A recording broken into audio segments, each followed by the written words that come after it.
Welcome to the Independent Artist Podcast, sponsored by the National Association of Independent Artists. Also sponsored by Zapplication. I'm Will Armstrong, and I'm a mixed media artist. I'm Douglas Sigworth, glassblower. Join our conversations with professional working artists. Well, hello, my friend. You are looking a lovely shade of green this afternoon. Don't tempt me. I can keep stuff down. Oh, no. Yeah, I had a little salmonella over the weekend. Jeez. That was, I've had it before. Went down to actual art shows to do, I was headed to Fort Myers, I think it was. Okay.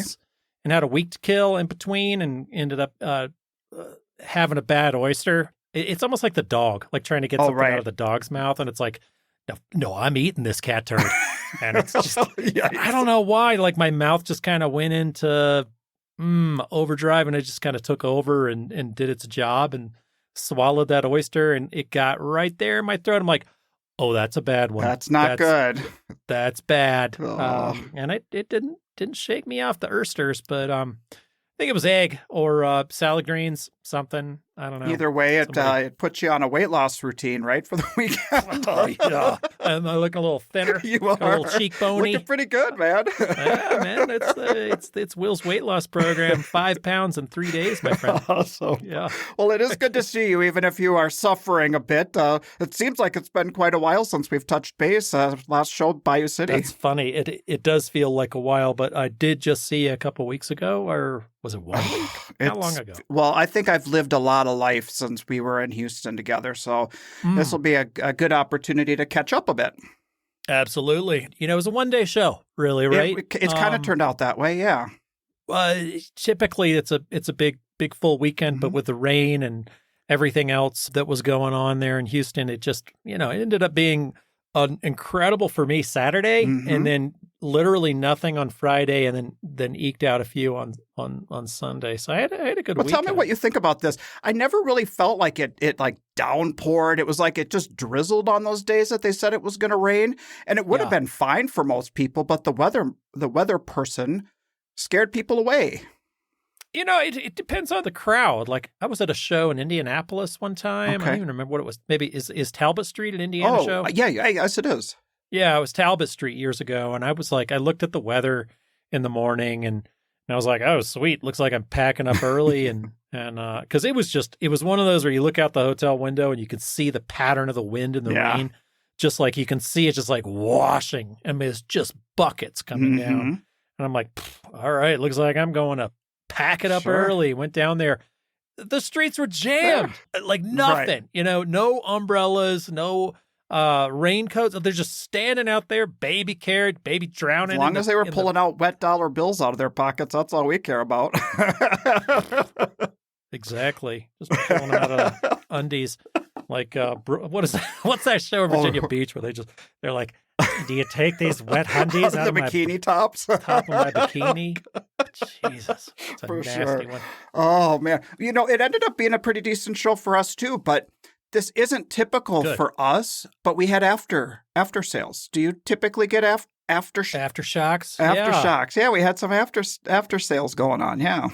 Yeah. Nice. Good. That's great to hear. I typically do. I've been following that Dolan and Allie Marie Gaiman plan and keeping the book with me. I guess it's a Dahlquist. She preaches that as well about following every lead. Chris Dahlquist, amazing photographer we had on first season.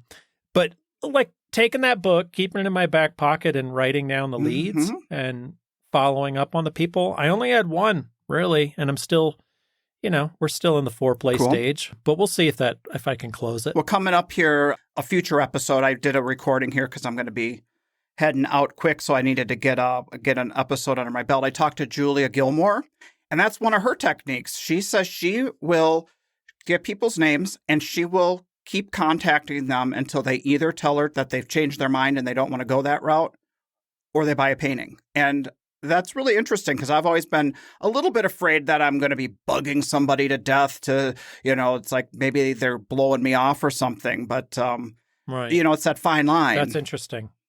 Well, I wonder if she can get away with it more because of who she is. Like, I feel like I feel like it's like I'm on the dating plan, dating you know? I plan. mean, you remember a long time ago where like you go and you ask somebody on a date? Like I would ask somebody on a date, and if they didn't want to go, I was like, next. Oh, right. Like that was it. Right. I mean, You because know, that can be one dip overbearing at and the all that well. kind of stuff, and it can be off-putting for sure. Yeah. Right. So I don't know. I did send one email back to this guy, and he was like, hey, I'm having remorse. I should have picked up this painting. Do you still have it? You know, yes, I do. When's a good time to talk? Because that's you know, another trick I picked up from you know, guests of the show. But Signe and Genna are like, don't talk money on the email.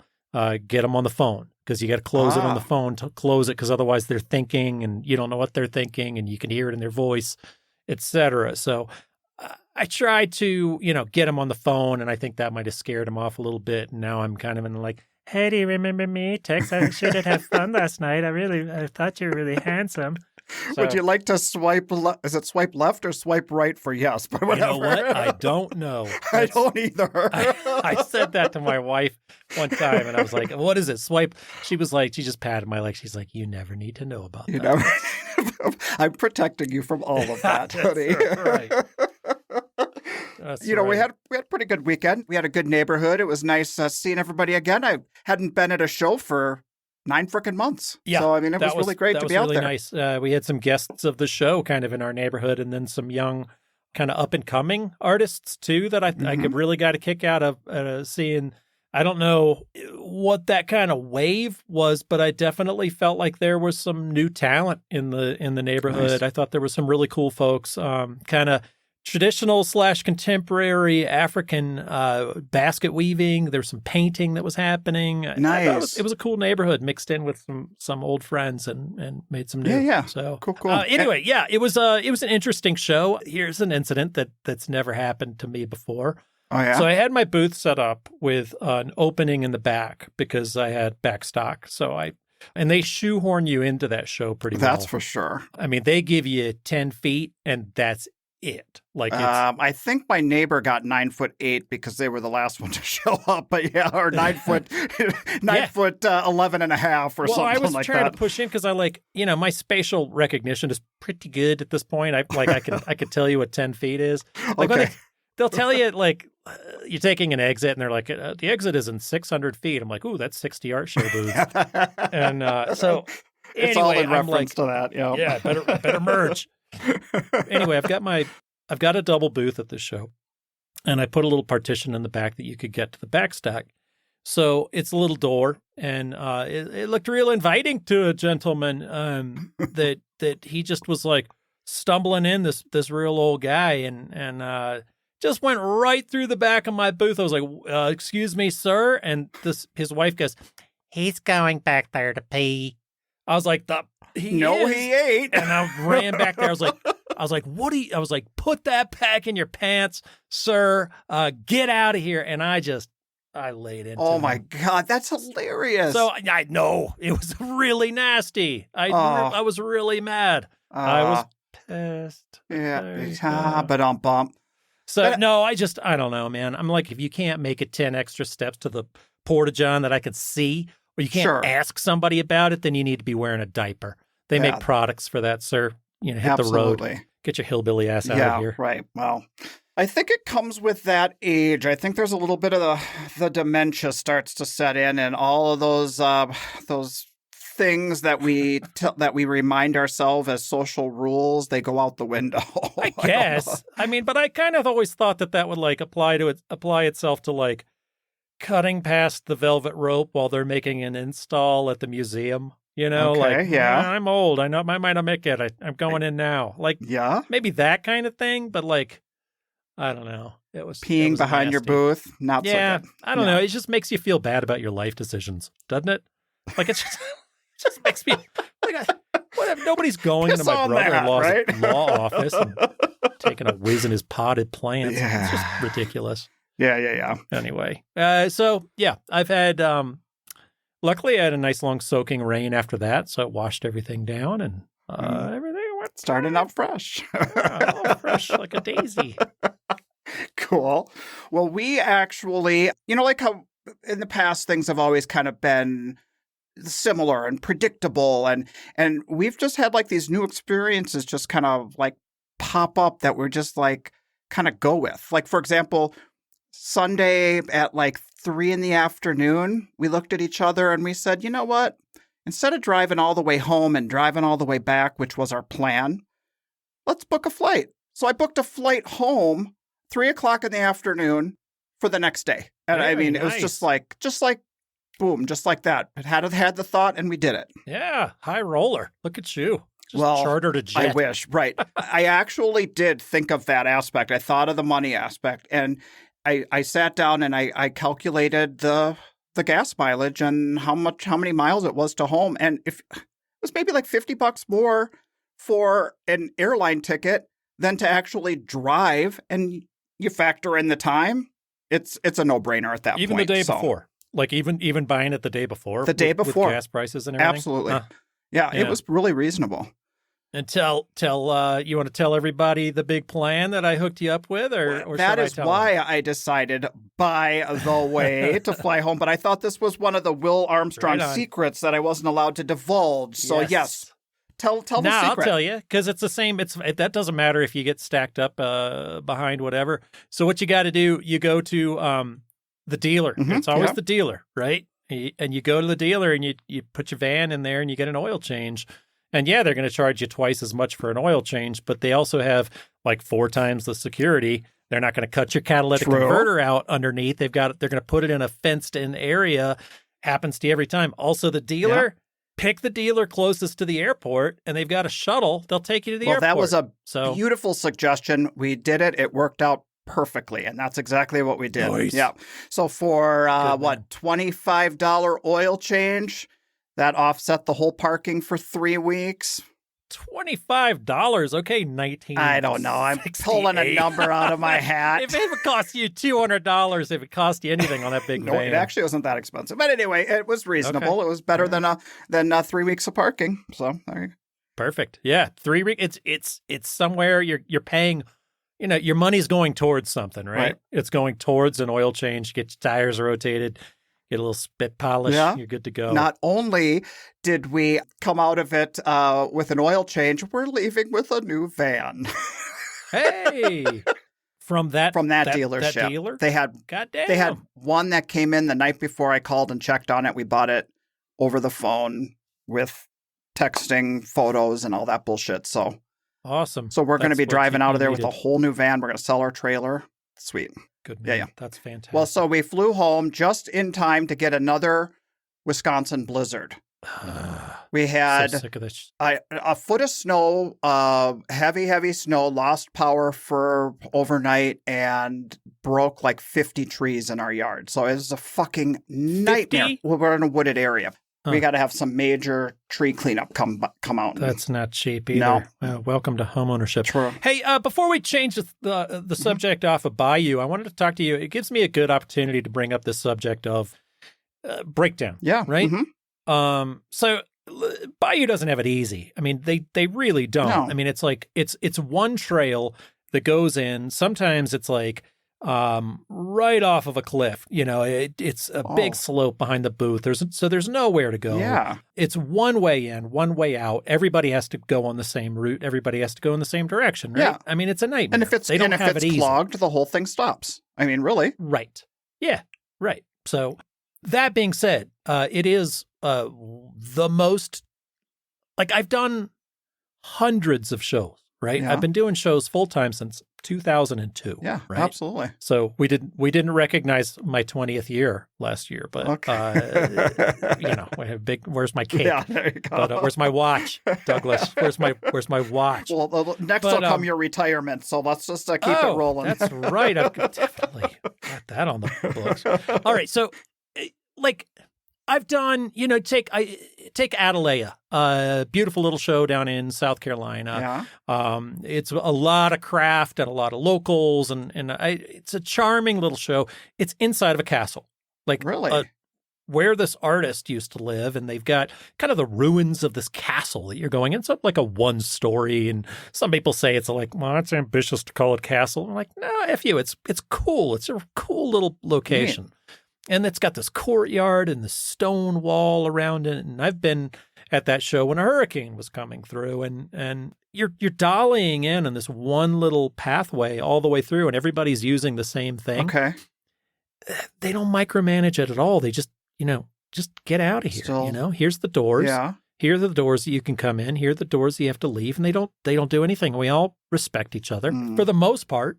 I generally believe in self-policing. Like not a lot of micromanaging. I really don't like micromanaging. And what do you think could be done about the breakdown with Bayou? Well, I thought about that. I thought about this situation because I know, for example, there were a lot of folks whose plan was to kind of pre-pack and come back the next day. Me too. So there was a whole lineup of people that couldn't move because they weren't letting anybody move. And it would have just been helpful if there was, because it's really not that far of a trek from the back parking to the exit. Like, you're leaving, go. You're pulling in to load up, wait. Let the next one through. You're leaving, go. I think that would have been more effective because so many people just were stuck back there. Sure. To start getting the people who are leaving out of there so you can thin out the amount of vans waiting. Right. I think that would have been efficient. I don't want to, I'm not trying to badmouth anybody. I thought Nohelia Vargas, the new director, thought she was charming. I thought she was level-headed. She was great, yeah. I thought it was great that she came by and introduced herself to every single artist. And saved my ass several times with the golf cart. I got away from my booth and she picked me up in the golf cart and took me back to my booth home. It's like a dog it got out of his yard. Oh, come on, let's get the old guy back to his booth. Hang on, I think I know who owns this guy. Hang on, Renee, is this yours? She's like, "Where's our lunch?" I'm like, "I couldn't get there." Yeah, it's tough. But anyway, I thought she was charming. This is just my, like, with any kind of show, the less micromanaging you have, the better. Honestly, it would be smoother if they did nothing. That's a bold statement, but I honestly think, okay, here's the direction that you have to go, because you can't have like the one asshole in the blocking the RV who just takes a left and everybody else is going right. Yeah. But you got to go, okay, everything's going this direction. If you want to be super particular about it, get a loadout pass. If once you're completely broken down, do not ever stop the people that want to break down super fast. Like, if you can break down, you got your, Sharon Spiller wasn't at the show, but you got your Sharon Spillers. You ever been her neighbor? She's gone. She can break down that booth in 15 minutes. Get her freaking van in there and get her out of the way, because then you got somewhere to park. Is she one of those that says goodbye to you 20 minutes before the show ends because she's not talking to you once the flag drops and you're ready to get the fuck out of there? She is a machine. Like that. If there's any newbie artists out there, find a show Sharon's doing and watch her break down. It is a thing of beauty. It's amazing. Yeah. The people that can break down early, let them do it, and don't interview everybody about how you're going to do it. Just freaking let them go. Yeah, right. Let my people go.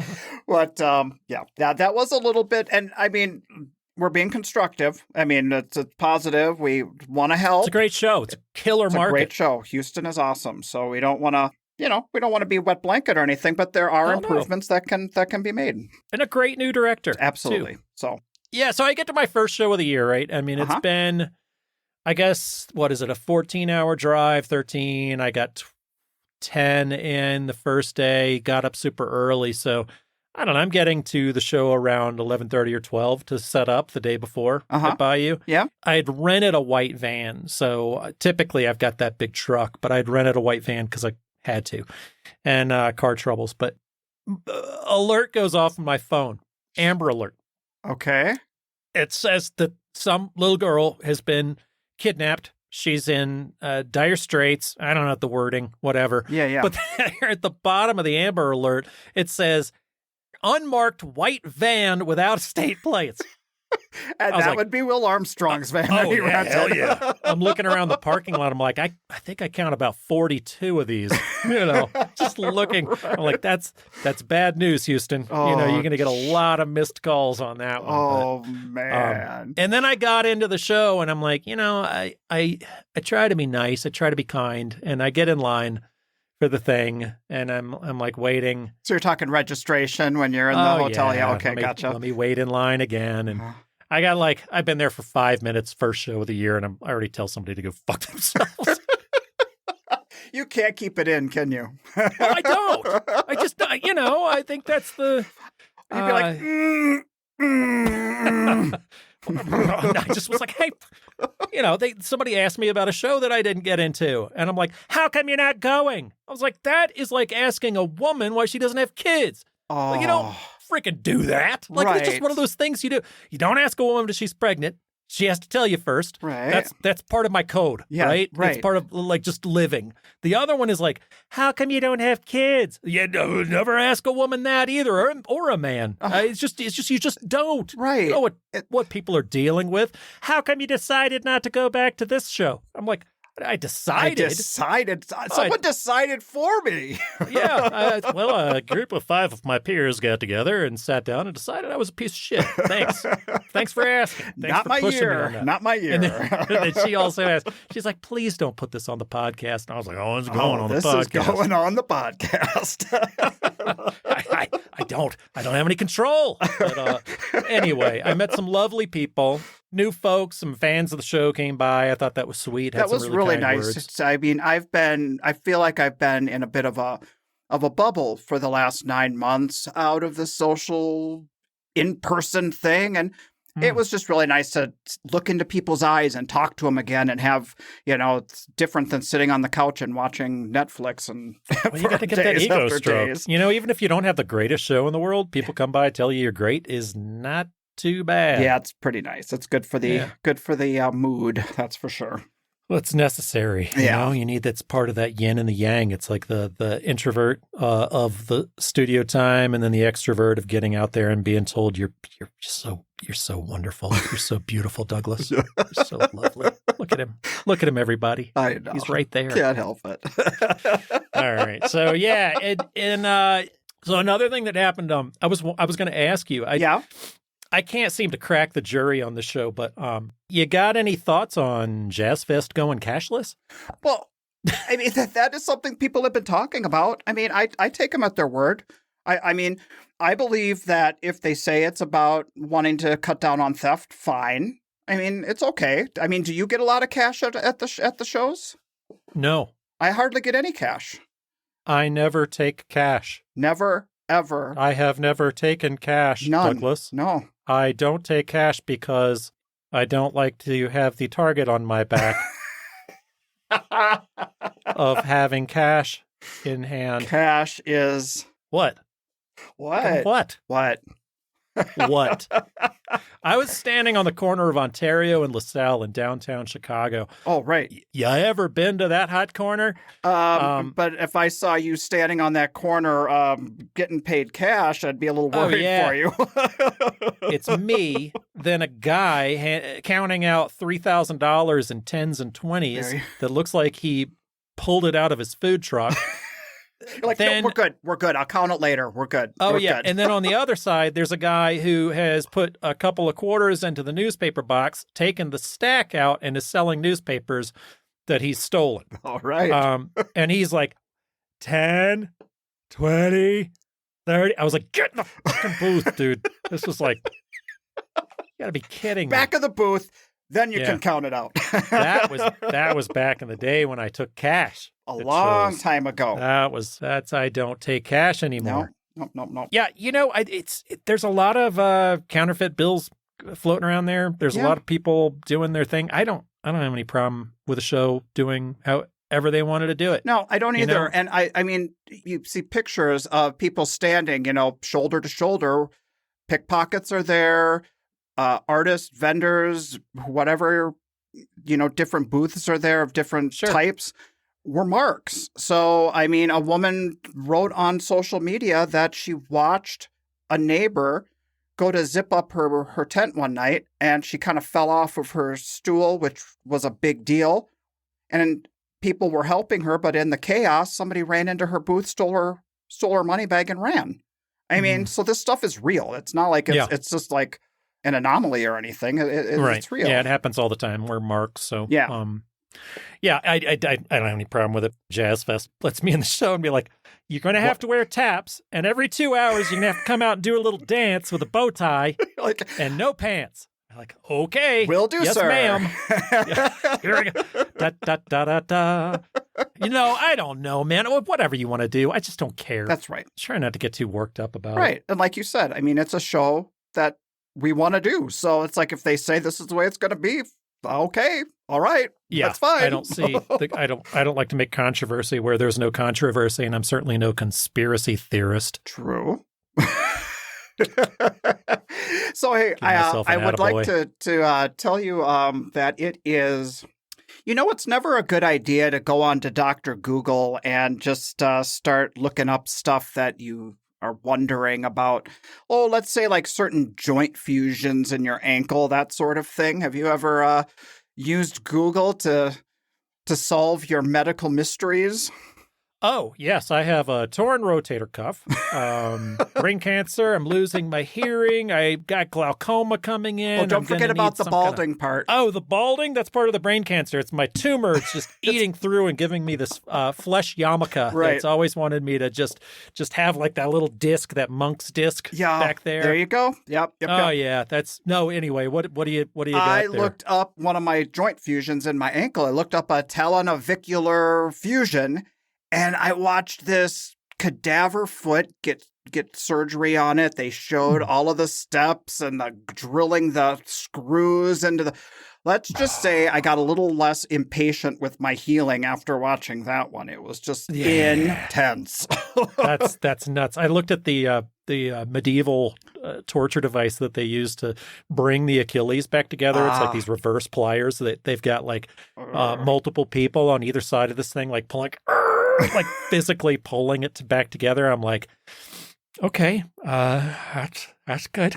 That's good. Yeah, you've been through the ringer. It's like your foot and your leg are going through a divorce. They are. You're going to feel pain for a year. Yeah, that's what my therapist told me. It's like it's going to hurt for a year, and then after the year, you're going to be okay.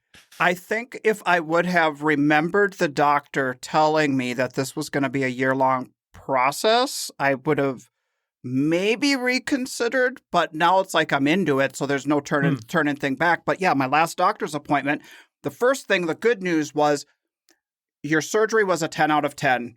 You're doing great. I'm like, but the pain, but the limping, but the cane, all of the stuff that is making me get, like a spiral in my head about, that things aren't going well. And he said, well, like I told you, this is going to be a year-long recovery. And I'm like you told me when. They were not. Doctors suck at that stuff. They do. That's one thing that I've learned. They don't necessarily have to, especially surgeons, don't necessarily have to. I mean, some have amazing bedside manner, but some are like, I did the job. Now you go do the job of the physical therapist. That's like you're in the hands of the next person. Totally. Especially in modern medicine, like right now, it's like pinhole camera. I fix foot. Now move on. That guy makes foot feel better. Like it's not my job. Yeah. So you got to be patient. So here's a question for you. Yeah. This might be for sweeps week at the end of the year. I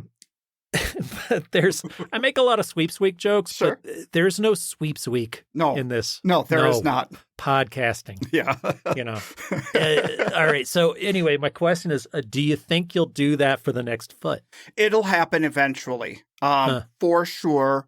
But my whole timeline of when it can happen, because I mean, it's expensive. It's expensive to take this much time off and to take the amount of breaks that I need to take. Like on our way down to Houston, I started to have a bit of a panic attack. And because it took so much out of me to get enough work made to get off to the first show. Yeah. And it physically wiped me out just setting up, let alone doing the show, tearing it down, getting home again. The panic attack came on when I was like, oh, it's not like I get to go home now and take a week break or something. the treadmill is running and I have to Right. keep up with it because I've got another lineup of shows. So, I mean, that whole keeping that pace up was starting to get me a little uptight, but I've settled in. I'm finding my rhythm and things are going to go well. So I'm not where I was 2 weeks ago, and I am seeing little baby steps of getting better. So I'm feeling good. I'm feeling really good. All right. Yeah. Yeah. Keep on the treadmill. It's the only choice you got, Oh, right? God, no kidding. We used to say hamster wheel, but this one just feels like the treadmill. Yeah. Yeah. You got a little carrot. It's called money. I'm like, bank account's empty, hemorrhaging money. Gotta keep going. Gotta keep going. Feed the monster. Yeah. Seriously. Yeah. Hang tight. We'll be right back. This episode of the Independent Artist Podcast is brought to you by Zap, the digital application service where artists and art festivals connect. Well, sometimes I'm in a real hurry, and I just love that I have things that are saved in Zap to streamline my process. Saving shows as favorites is my personal way of using Zap. That's my favorite. I know a lot of people use the calendar, they use the events, but for me, if I'm saving the favorites of anything I've ever looked at or thought about doing, then I can check out those deadlines on a regular basis. But then there's other times when I have a little more time on my hands and I'm looking into other shows. All the information is right there in the prospectus with links to the website. I can see who the artists are that have participated in the past. That's a great idea, Douglas, because one of the ways that I was finding shows at the very beginning was to go online and see who I felt my work looked good with. It's just great that all that information is organized and easy to look over when planning our next show season. So, I thought I'd take this time of the show, and I don't know whether it's a good opportunity to do this or not, but no time like the present, and I don't think we've done this year. Mm-hmm. Kind of break down like what sponsorship means for the show. And obviously we have two different sponsors for the show. The news and views that you hear broadcast on the Independent Artist Podcast are clearly and solely the ownership of the podcast owners. Podcast owners. The two of us. You were very smart when we first started this podcast. You were like, we own this. It's just you and me. We don't want to answer to a whole, a board of directors or whatever that they're like, I didn't like that you said this. We don't want to run our edits past anybody at the NAIA or Zap. It's like, this is the product and this is what we say. We're independent. We stand by what we think and what we feel, but ultimately it's us. It's not only. It's not a board. It's not a sponsor. It's what we think, and it's our experiences, and the guests that we choose to talk to are people that we want to hear their story and share it with the world. So we are not an extension of any other. We're not a mouthpiece for any other organization. Right. And so Zap, our good friends at Zapplication, it's obviously it's a sponsor that you and I both believe in, and we wouldn't have them if we did not. They offer a great service, but they are our monetary backers. Yes. And they back us each week, and we're happy to get on and toe the company line on that one because we believe in the company. It's one that we all use. And extremely appreciative of the fact that they want to support us and that they want they value what we have to say and what we are putting out to the artist community and the industry. Yeah, they're giving back to the community through the sponsorship of this show. For sure. Right? Yeah. Can they get better? Hell yeah, they can get better. Are they getting better every year? Sure. Yes. They're always making little changes and tweaks, of course. And anyway, next is NAIA, the National Association of Independent Artists. You and I are both on the board there of that.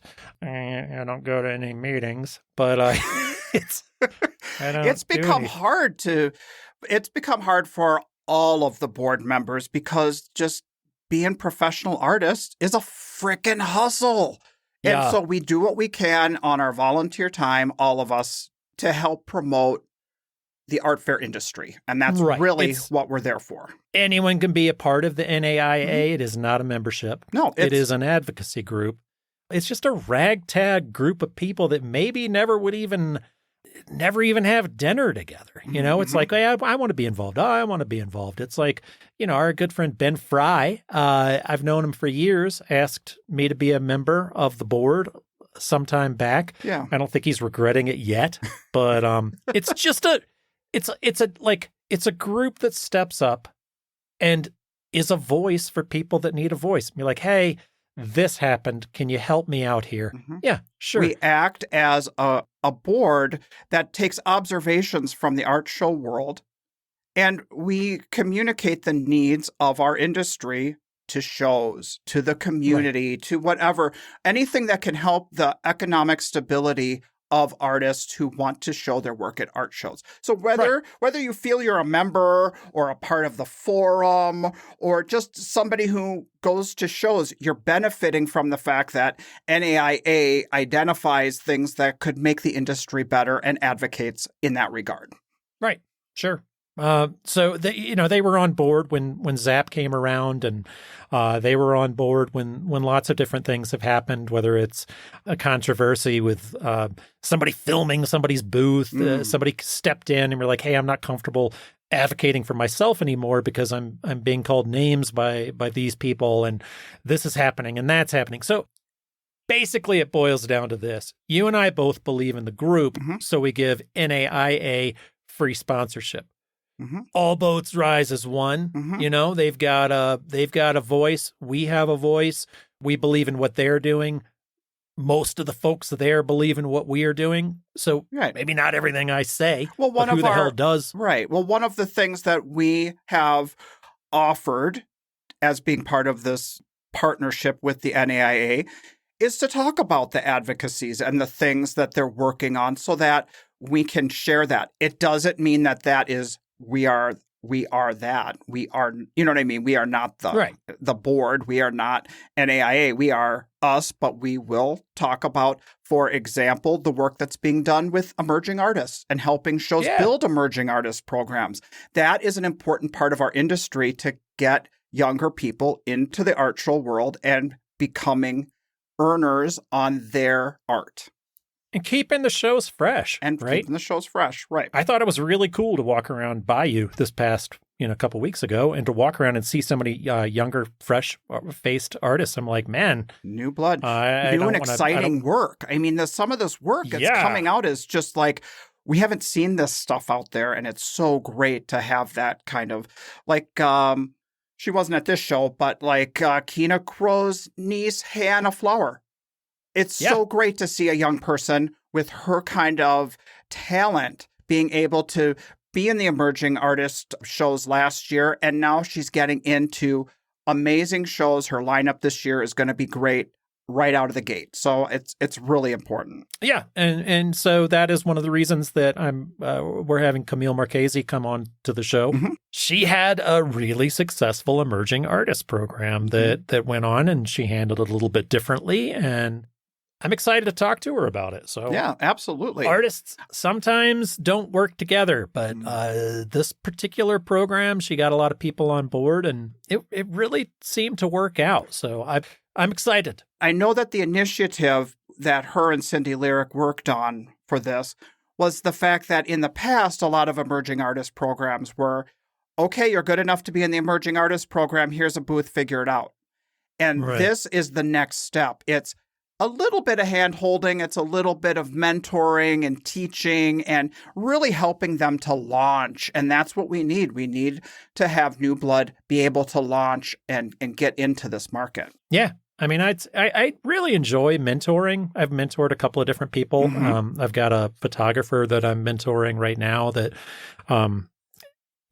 super talented, but he needs to hone it a little bit. And the display doesn't exist. He's not ready for prime time, but it's like, okay, Virginia shows, we can get this. This is where he lives. So it's like, this is happening. But I love that particular thing. I've got 21 years of experience now, and I've done craft. I've done finer art. I've done some illustration, and I found my way. And I have lots of experience to pass on that can hit or not hit, but all the same, it's a generosity to be able to share with each other.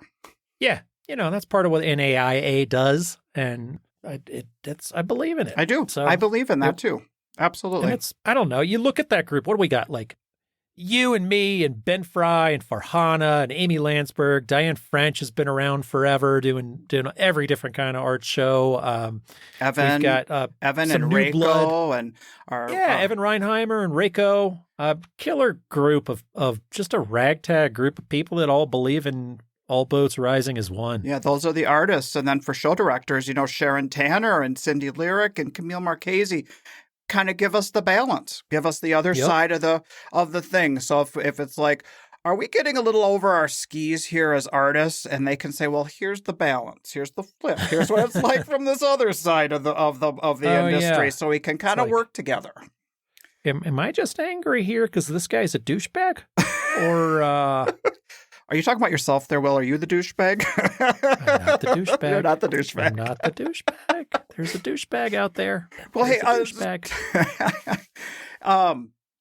This was kind of weird. So, have you ever gotten like weird vibes from a hotel? Like you stop for the night, it's sun's starting to go down. You're starting to feel like, if I go much further, there won't be anything down the line, so I'm going to stop here.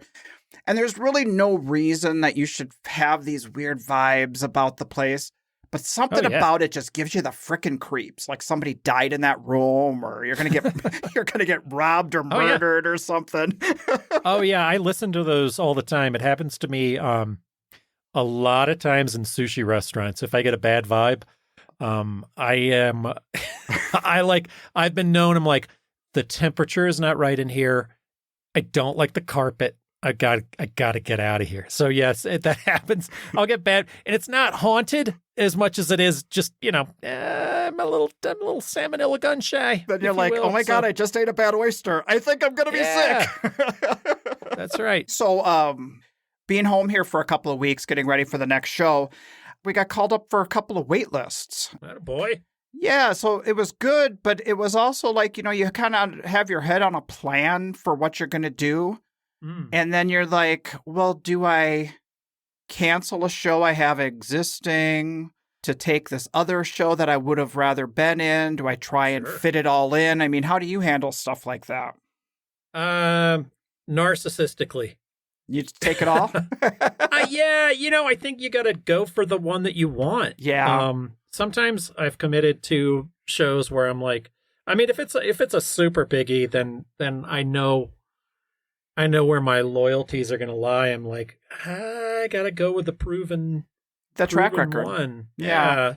But it's like, I don't know. I have been offered, like, would you take a terrible space in your favorite show or a great space in a show that you don't typically do as well in? Yeah.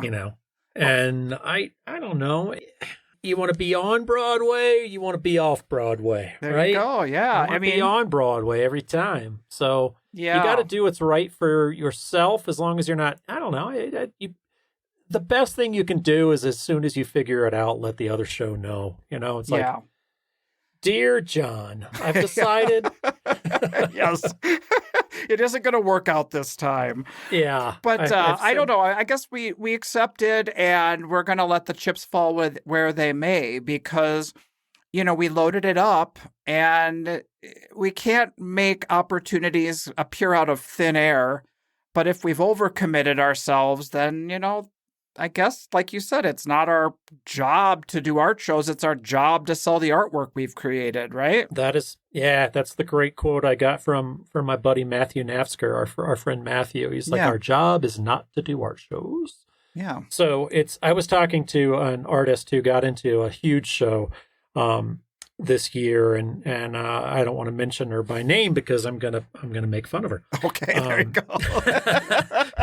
We're gonna preface it with a warning. Oh yeah, I'm not mentioning her by name because I'm gonna shit on her business model. All right, she was talking about holding back. She's like, well, I'm gonna hold back so that I have this work to show at this other show, and I'm like, your job is just to sell it all, right?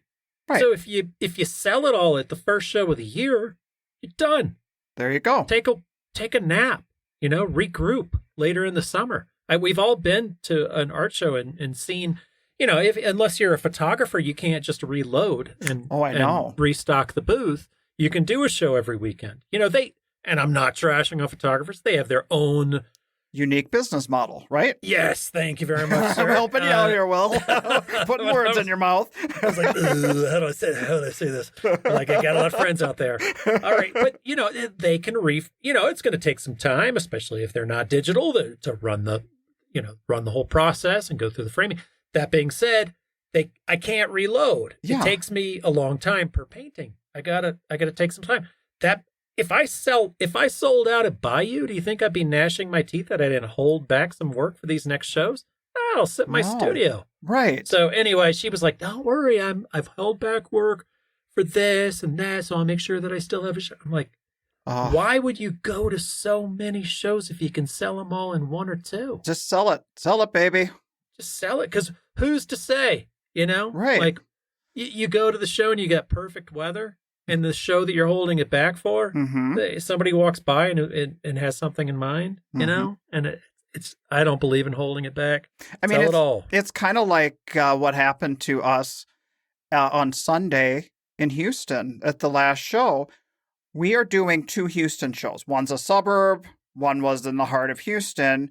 A lot of the art buying people might go to both. And I'm not usually a fan of going back to a same spot. It's like, find me here. You know what I'm saying? Yeah, but those are pretty far off. I mean, that's like doing a show in Richmond and doing a show in Charlottesville. I mean, they're so far apart. You're talking about Bayou and the Woodlands. But on Sunday, I noticed like at 3:00 on Sunday, there was an influx of interested people. Our crowd was there.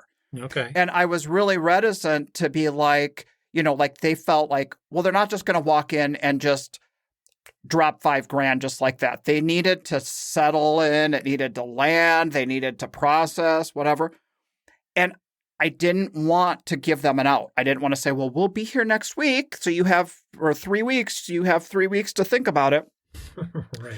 Until they're walking out of the booth. And then I'm like, oh, by the way, you know what I mean? Yeah. To try and get that one last chance to see him again. So I'm hoping some of those leads from Houston translate into Woodland sales coming up here. Yeah. My only thing that I'd throw out there to people is, we are all in this together, whether you believe it or not. And the kindest thing you could possibly do is if you can't make it, or you're going to cancel, just holding it. Right. This is not gin rummy. You're not hanging on to the ace so the other person can't use it. Yeah. Let the show go, because your backup show that you're hanging on to that isn't going to refund your money could be somebody else's best show of the year. Absolutely. That's not going to have an opportunity to drive there if you cancel day of. Yeah. Yeah. So that's the kindest thing you can do to a show and to our peers, to your fellow artists. Oh, right? Totally.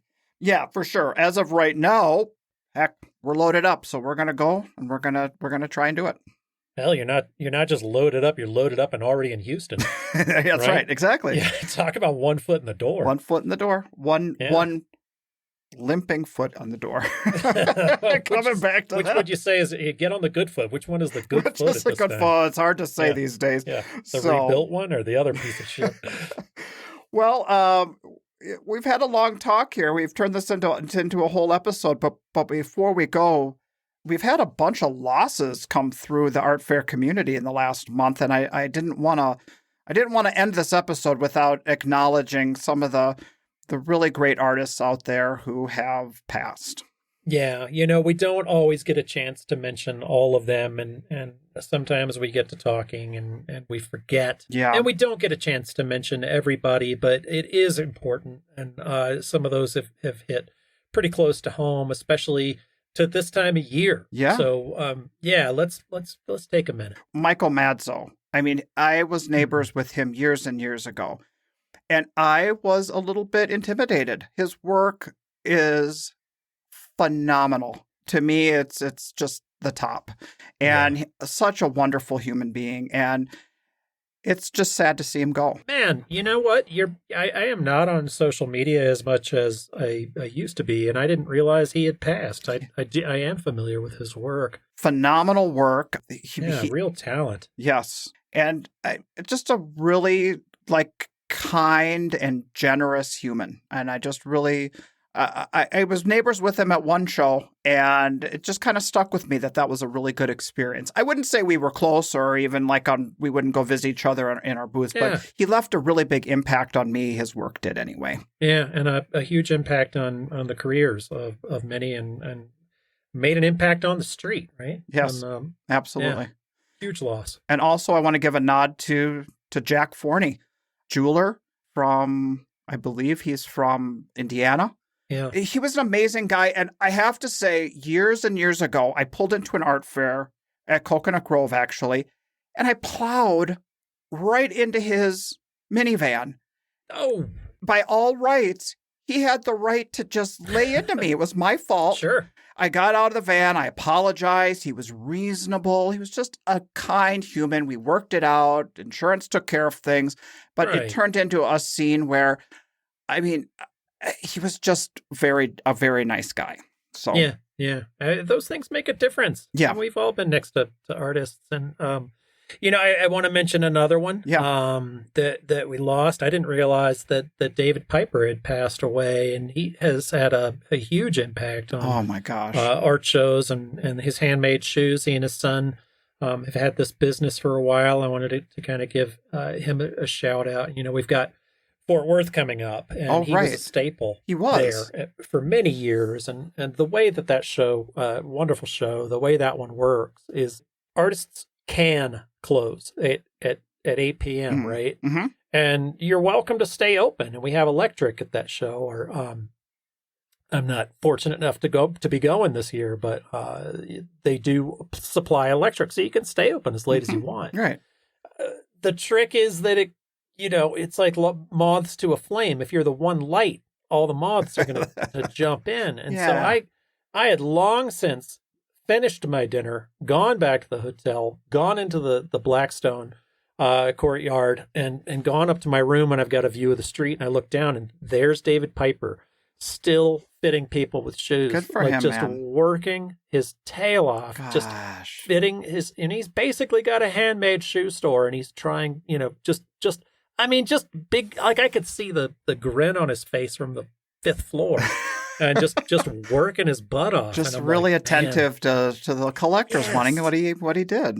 Right. More power to you, buddy. Yeah. And rest in peace there, sir. You're a huge loss to our community as well. True. You got another one, right? Yeah, right. And the last one, it's been a run of just bad news after bad news. As this one was a really close friend of mine. And he's actually one of my art fair heroes, I'd have to say. He's our age, so it's really hard to see a young one go like that. So Joe Christensen wasn't on the art fair scene for long, but he kind of evolved past the art fair scene. Ralph Lauren started collecting his pots, and all of his big pots were used in his showrooms around the world. And he just became a phenomenon. And he's been on the back of my mind as somebody I wanted to speak to on the podcast when the time was right. And it really eats me up inside to know that I'm not going to have that opportunity. So to his family and friends, I really send a heartfelt condolences. I'm really sorry about that. Yeah, we are. And the friends and family of all of these artists and members of our community that we've lost. I know that David Piper's son is going to continue the business. Oh, so, good. Hopefully he can lean into the friends and family there on the street. But we're all missing these great folks that were members of our community. We're a community, we're a family, and we, you and me, we do this because we really want to highlight the amazing people out here and share stories and this is a sad ending, but it really is impactful. These people mean a lot to us, and we just want to, just send a hey out to them and their families. So get out there and make an impact on your neighbor out there. Be kind to each other, friends, and